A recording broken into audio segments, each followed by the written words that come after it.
Hello, स्वागत, वंदन। मैं धर्मेंद्र नायक, पढ़ो पढ़ाई द लर्निंग ऐप में आपका स्वागत करता हूं। आज संख्या पद्धति का फिर क्वेश्चन लेके आया हूं। क्वेश्चन है हमारा पहला कि दो संख्याओं का योग 100 है, उनका अंतर 50 है, उन दो संख्याओं का अनुपात क्या है। इन दोनों में संख्या दी ना, भी हमारे पास कोई सी संख्या दी गई है ना, उनका रेशियो दिया गया है, केवल उनका अनुपात आपको दिया गया है। अब देखिए, हम कक्षा 10 में इस प्रकार के क्वेश्चन क्या करते थे। विलोपन का नाम सुना होगा आपने, विलोपन प्रतिस्थापन से आपने किए होंगे कि दो संख्याओं का योग 100 है, उनका अंतर 50 है। इस प्रकार के क्वेश्चन को हम फलाना ठिकाना एक्स वाई जेड से हम क्या करते थे कि x plus y is equal to 100 किया कि दो संख्याओं का योग 100 है और उनका अंतर x minus y is equal to 50 किए करते थे हम इसी तरीके से, है ना। तो क्या करते थे हम कि फिर समीकरण 1 मान लिया करते थे और इसको समीकरण नंबर 2 मान लिया करते थे, ठीक है। फिर इसको समीकरण 1 में से 2 को घटाने पर या जोड़ने पर जब हम जोड़ते थे तो इस तरीके से हमारे पास x का मान आता था और x का मान फिर समीकरण 1 में रखते थे तो y का आ जाता था। क्लियर है ना, इस तरीके से हम करते थे। लेकिन अब हमको इस तरीके से नहीं करना है। क्लियर है, ये तो मैं रिलेट इस तरीके से करा रहा था कि ताकि आपको ये याद आ जाए कि हम इस प्रकार के क्वेश्चन को हम पढ़ चुके हैं, बस उनका लेवल थोड़ा सा चेंज हो चुका है, ठीक है। तो देखिए, दो संख्याओं का योग 100 है और उनका अंतर 50 है, ठीक है। इस प्रकार के जब भी क्वेश्चन आए तो हमें क्या करना है, दोनों को जोड़कर आधा करना है, दोनों को जोड़कर आधा करना है, या यूं कहूं कि दोनों को जोड़कर 2 से भाग लगाना है। तो थोड़ा ऐसा लगता है कि भाई दोनों को जोड़ा 100 और 50 कितना हो गया 150, 100 और 50 150, और 150 को जब मैं 2 से भाग लगाता हूं तो 2 से 14 और 75 आ जाता है। तो यूं कहें या तो 2 से भाग लगा दे, या यूं कहें कि 100, देखो डायरेक्ट कैसे करेंगे आप, 100 और 50 150, 150 का आधा कितना होता है 75, आपको 2 का भाग लगाने की जरूरत नहीं पड़ेगी। और मैंने आपको कहा 2 का भाग, तो आपकी मेंटेलिटी ऐसी बन जाएगी कि भाई 2 से भाग, क्या करेंगे आप 2 से भाग कि 2 से 14 2 5 10, टाइम लग रहा है, हमें टाइम नहीं लगाना है। क्लियर है, हम क्या करेंगे कि दो संख्याओं का योग इस प्रकार आए कि 100 और 50 150, 150 का आधा किया कितना हो गया 75, ये हो गया। क्लियर है, तो पहली संख्या क्या आ चुकी है 75, बात समझ में आ रही है। पहली संख्या आ चुकी है, सॉरी, पहली संख्या आ चुकी है 75, क्या आ चुकी है 75, ठीक। अब दूसरी संख्या, फिर क्या करना है, एक बार हमने कर लिया 75, है ना। तो 2 तरीके हैं। दूसरा तरीका यह है कि एक बार हमने जोड़ के आधा किया, दूसरी बार घटा के आधा कर दो। 100 में से 50 गया, 50 का आधा कर दीजिए 25, आंसर कितना इजी हो गया, कोई एक्स वाई जेड की जरूरत नहीं है, ठीक है। अब देखेंगे कि वो दो संख्या कौन कौन सी है 75 25। अब इस स्टेटमेंट को पूरा कीजिए, जो आपको पहली लाइन है ना उसको, दो संख्याओं का योग 100 है, तो देखिए 75 और 25 कितने हो गए 100, बात समझ। उनका अंतर 50 है, 75 में से 25 घटा दीजिए कितना आ गया 50, बात समझ में आ रही। पहला स्टेटमेंट मैंने एक तरीका भी बताया था कि दोनों को जोड़कर आधा कर दीजिए, दोनों को घटाकर आधा कर दीजिए, या फिर यूं कहूंगी इस तरीके से भी आप कर सकते हैं, दोनों को जोड़कर आधा कर दीजिए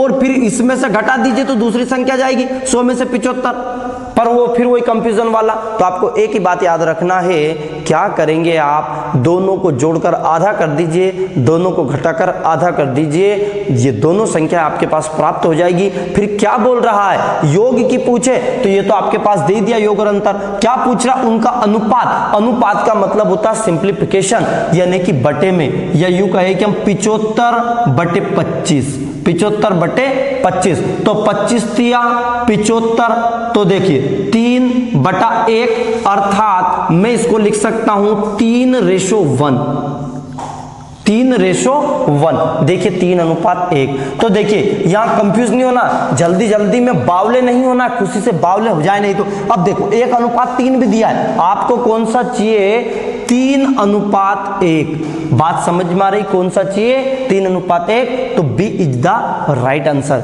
क्लियर है, इस प्रकार के क्वेश्चन हम कर सकते हैं। इस प्रकार का क्वेश्चन और भी घुमा के आ सकता है, आपका ये आ सकता है कि दो संख्याओं के योग 100 है, उनका अंतर 50 है, तो वो संख्याएं कौन सी होंगी, तो संख्या 75 25, उनमें से बड़ी संख्या कौन सी होगी तो 75, उनमें से छोटी संख्या कौन सी होगी 25, उनका अनुपात क्या होगा, तो ये हमने कर लिया है, ठीक है। तो इस प्रकार के 4 से 5 क्वेश्चन आप भी कर सकते हैं, जहां पर भी आपको मैथ्स में दिए गए हैं, इस प्रकार के क्वेश्चन को उठाइए और सॉल्व कर दीजिए। क्लियर है, चलिए अगला क्वेश्चन।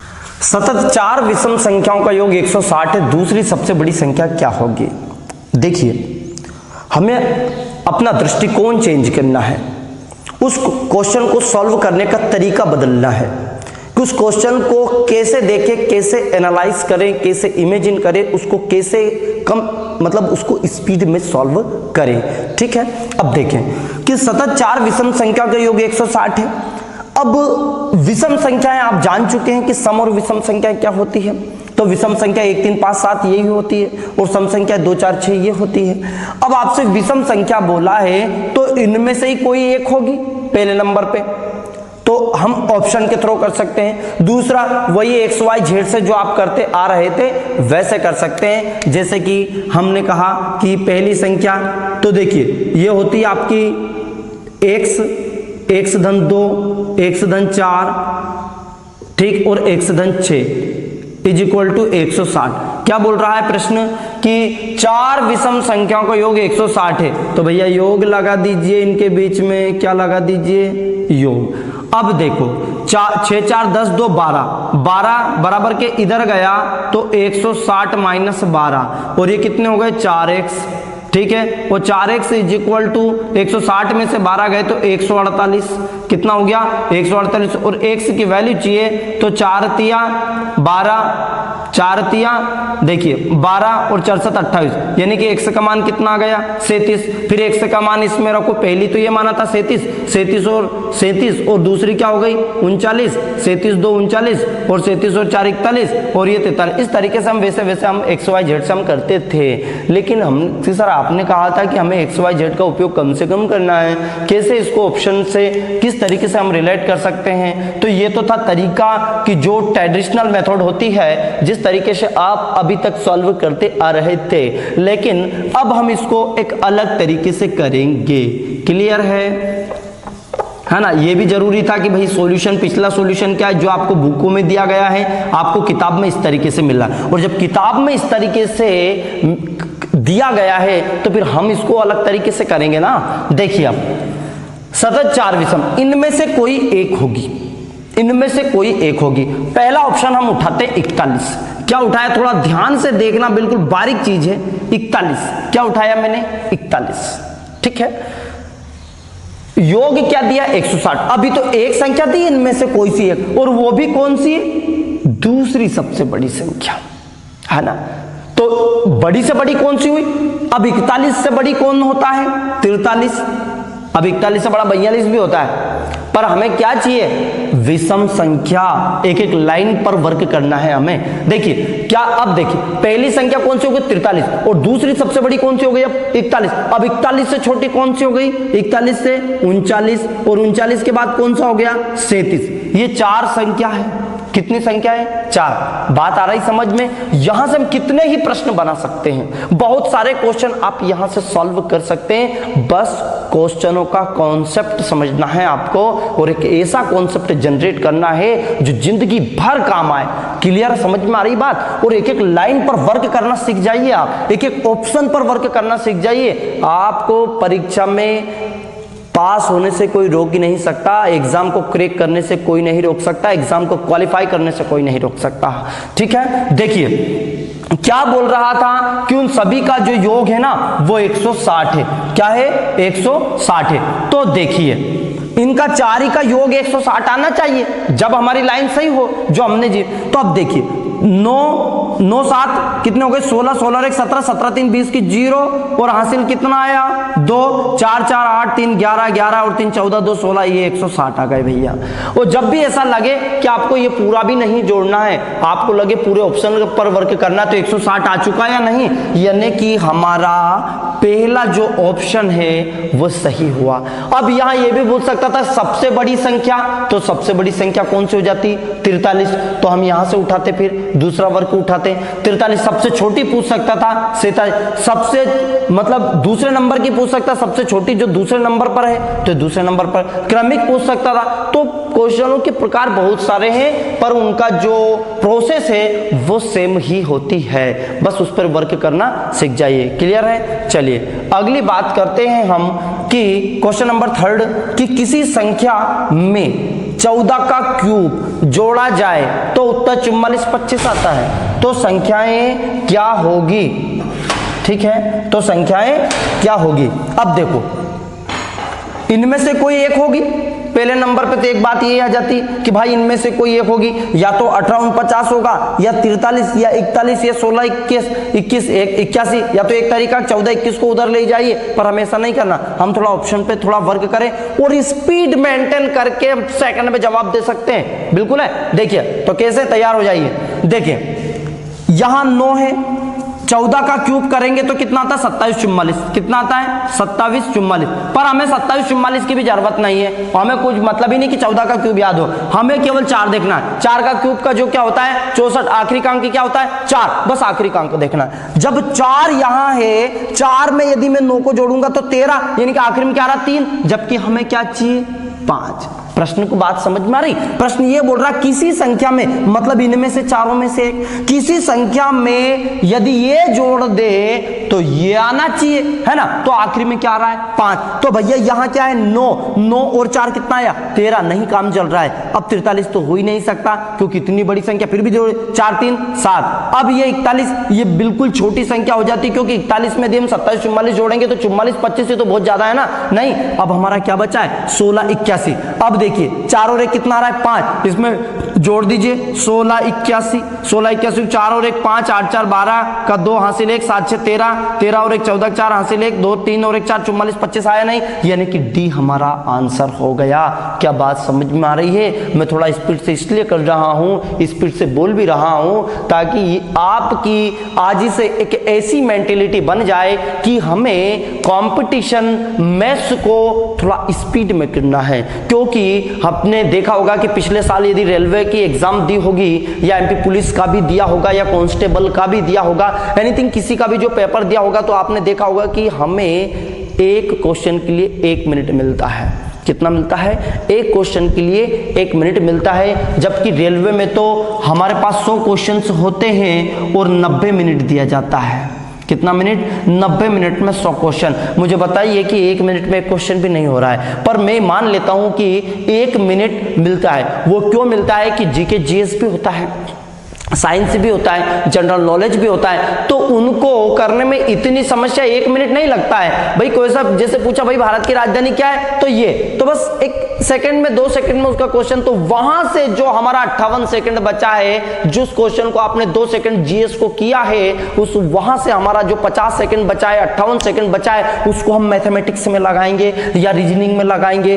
तो आज ही से यदि आपने प्रैक्टिस सेट नहीं खरीदे हैं तो आप पहले नंबर पर एक काम करें, मैथ्स की बुक तो खरीदना ही है, साथ में प्रैक्टिस सेट भी ले लें। जिसकी भी प्रिपरेशन कर रहे हैं आप, चाहे एमपी पुलिस की कर रहे हैं या एमपी एसआई की कर रहे हैं या रेलवे की कर रहे हैं या एसएससी की कर रहे हैं, क्योंकि जब तक हमारे सामने कोई टारगेट नहीं होता है, कोई लक्ष्य नहीं होता है, कोई गोल नहीं होता है, हम उसको क्लियर कैसे कर पाएंगे, उसको क्रैक कैसे कर पाएंगे, टाइम का मैनेजमेंट कैसे कर पाएंगे। और हमें क्या करना है? टाइम का मैनेजमेंट करना है। क्या करना है? टाइम का मैनेजमेंट। और यदि टाइम का मैनेजमेंट आपने कर लिया ना, तो आपको एग्जाम क्रैक करने से कोई नहीं रोक रहा है। क्लियर है? और नहीं तो हम क्वेश्चनों को सॉल्व करते जा रहे हैं, पता ही नहीं चल रहा भाई कितना समय लग रहा है, और बस करे जा रहे हैं क्वेश्चन को। कैसे पता करेंगे कि हमें कितना समय लग रहा है? हमें एक क्वेश्चन सॉल्व नहीं करना है कि भाई एक क्वेश्चन को उठाए और आराम से XYZ में लगे हुए और आराम से उस क्वेश्चन को कर रहे हैं। किसी क्वेश्चन में यदि ज्यादा टाइम लग रहा है तो आपको टाइम कंज्यूम करना है,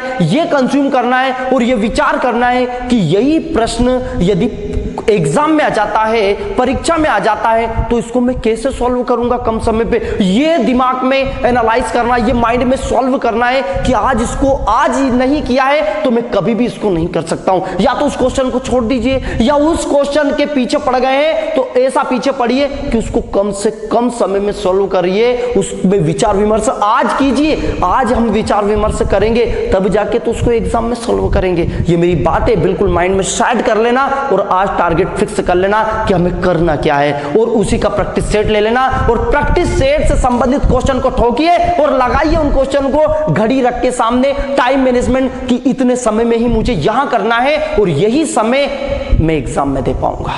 क्लियर है? चलिए अब बढ़ते हम क्वेश्चन की ओर। ठीक है, चलिए क्वेश्चन नंबर 4 है। 2 संख्याओं का गुणनफल 120 है।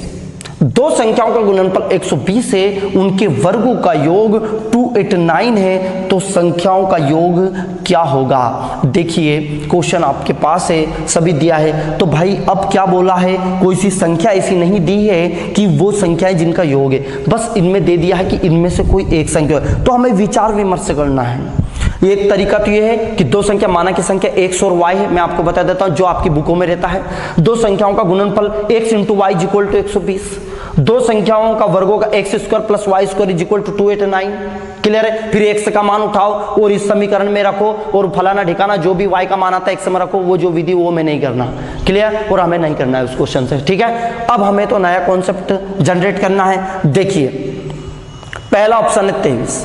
पहले तो ये हटा दीजिए कौन से ऑप्शन नहीं हो सकते हैं। तो कौन सा नहीं हो सकता है? ये बोल रहा है कि दो संख्याओं का गुणनफल 120 है।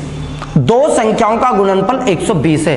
अब मैं 169 में किसी भी संख्या का गुणा करता हूं, यदि एक का ही करता हूं तो भैया 169 आ रहा है, जो कि 120 से ज्यादा ये तो हो नहीं सकता।